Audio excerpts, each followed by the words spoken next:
Bonjour les amis, nous sommes toujours dans notre série sur les miracles d'Élysée.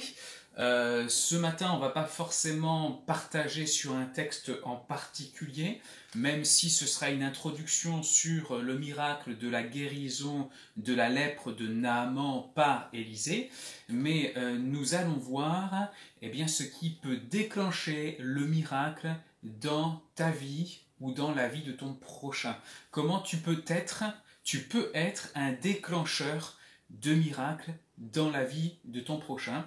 Autrement dit, qu'est-ce qu'il te faut avoir dans ton cœur pour ton prochain afin que Dieu puisse t'utiliser pour que le miracle soit déclenché, que Dieu puisse t'utiliser comme un instrument afin de bénir. Alors moi, ce qui m'a vraiment interpellé sur les différents textes que nous avons partagés depuis quelques jours concernant Élisée, c'est sa sollicitude. Sa sollicitude. On va lire différents versets pour rappeler tout cela. Par exemple, il y a dans 2 Rois au chapitre 2 et au verset 20, il est écrit ceci, apportez-moi un plat neuf et mettez-y du sel. Voyez, apportez-moi un plat neuf et mettez-y du sel. Qu'est-ce que c'était? Je vous le rappelle. Ce sont les habitants de Jéricho qui disent le lieu est super, le lieu est très bien, sauf que la terre n'est pas fertile et puis les eaux ne sont pas bonnes à boire. Et donc tout de suite, Élisée ne va pas être dérangé, on ne le dérange pas, on ne l'importune pas, et c'est quelque chose qui est merveilleux.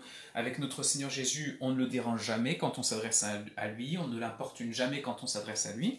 Et Élisée va tout de suite dire apportez-moi un plat neuf et du sel. Et autrement dit, il va tout de suite chercher une solution pour le besoin de ces personnes.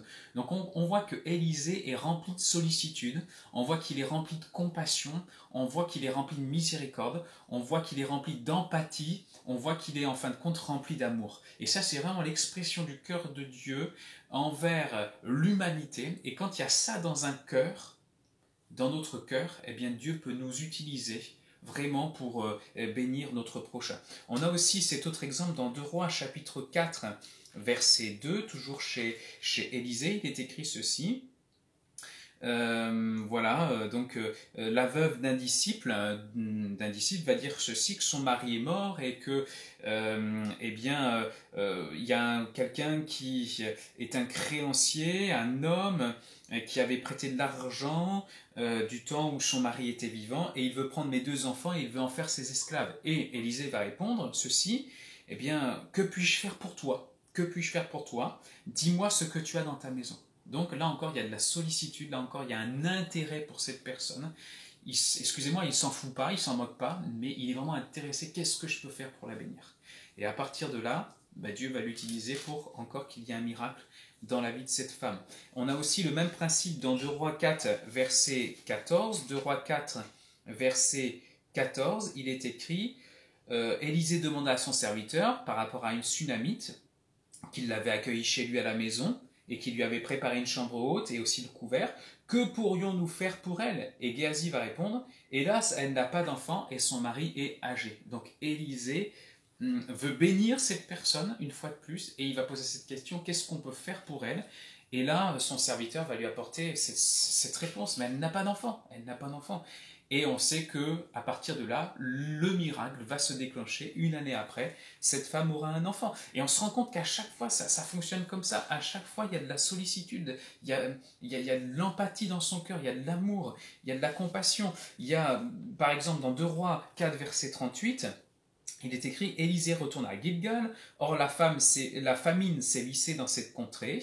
Un jour, ses disciples étaient assis devant lui, il s'interrompit et dit à son serviteur « Mets la grande marmite sur le feu et prépare une soupe pour les disciples. » Là encore, ses disciples ont faim, il va chercher une solution, et cette solution, c'est de préparer une soupe. Alors bon, l'histoire, vous le savez, nous raconte que il y avait quelqu'un qui est allé chercher des coloquintes, il a mélangé ça à la soupe, ça a fait du poison, et puis ensuite, avec de la farine, Élisée fera un miracle.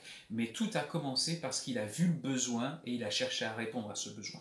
On a toujours dans ce même chapitre 4, un miracle qui va se déclencher. Pourquoi?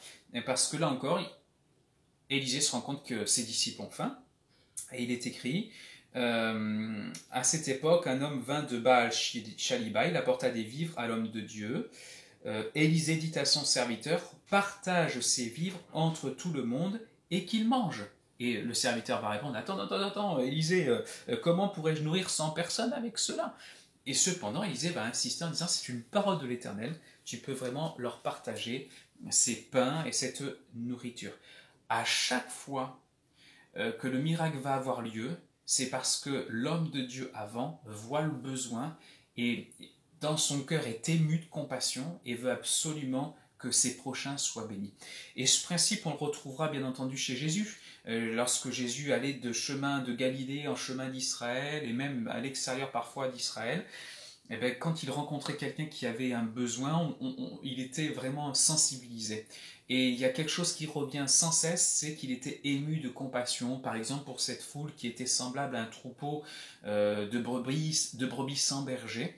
Et la Bible nous dit qu'après qu'il ait été ému de compassion, eh bien, il va enseigner et puis il va aussi multiplier des pains pour nourrir cette foule.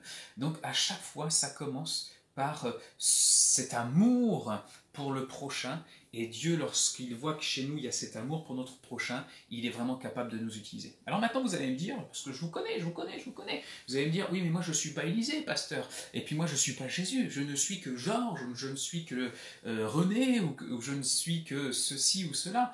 Mais j'aimerais vous dire qu'il y a eu un miracle, justement, toujours dans les miracles d'Élisée, qui a commencé parce que une personne a eu de la compassion envers une autre, et cette personne, elle n'a pas fait, elle n'était pas Élisée, elle n'était pas ceci, elle n'était pas cela, mais c'était une petite fille.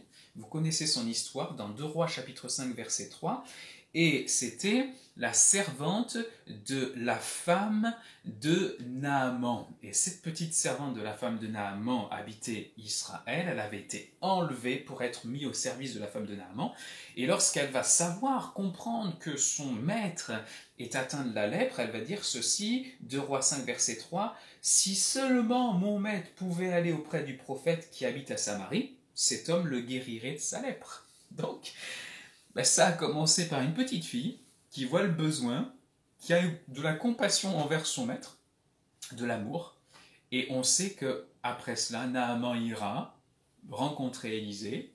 Élisée ne va pas le rencontrer en face à face, mais va lui demander et lui dire ce qu'il doit faire, et nous savons que Naaman sera guéri de sa lèpre.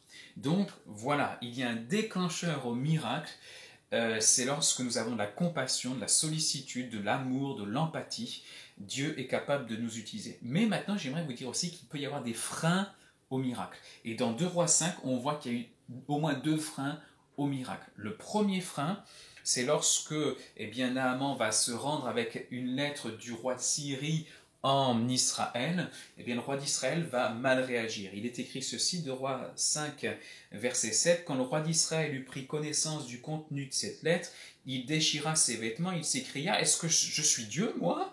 Est-ce que je suis le maître de la vie et de la mort pour que cet homme me demande de guérir quelqu'un de sa lèpre? Reconnaissez donc et voyez qu'il me cherche querelle. » Donc, qu'est-ce qui s'est passé? Le roi d'Israël, ça aurait pu être un frein au miracle de Dieu dans la vie de Naaman. Le roi d'Israël, lui, il a regardé à lui-même et il s'est dit, moi je ne suis pas capable, je ne suis pas capable. Et vous savez, à partir du moment où on regarde à nous-mêmes, on ne va pas se sentir capable. Deuxième point, à partir du moment où on regarde à nous-mêmes, on risque de voir qu'en nous, il n'y a pas assez d'amour pour notre prochain afin de le bénir. Et le roi d'Israël n'avait pas du tout d'amour pour Naaman, hein. Pas du tout. On voit très bien que lui, il était dans un contexte et dans une réflexion de guerrier, et lui, il pense que Naaman vient pour lui créer du trouble et du problème. Mais ce n'était pas du tout le cas. Donc, un des freins aussi au miracle, ça peut être de regarder à soi-même. On a aussi cet autre principe où, lorsque le prophète Élisée va dire à Naaman ce qu'il doit faire, tu vas aller te baigner 7 fois dans les eaux du Jourdain, tu vas t'y tremper 7 fois, rentrer 7 fois dedans. Au bout de la 7e fois, ta peau sera semblable à la peau neuve d'un enfant. Et Naaman, regardant à lui-même, regardant au conseil, mais aussi regardant au fait qu'Élisée ne s'est même pas déplacé vers lui, et regardant au fait qu'il s'était imaginé comment la guérison aurait lieu dans sa vie, le prophète va venir me voir, il va toucher là où je suis malade, et puis je serai guéri.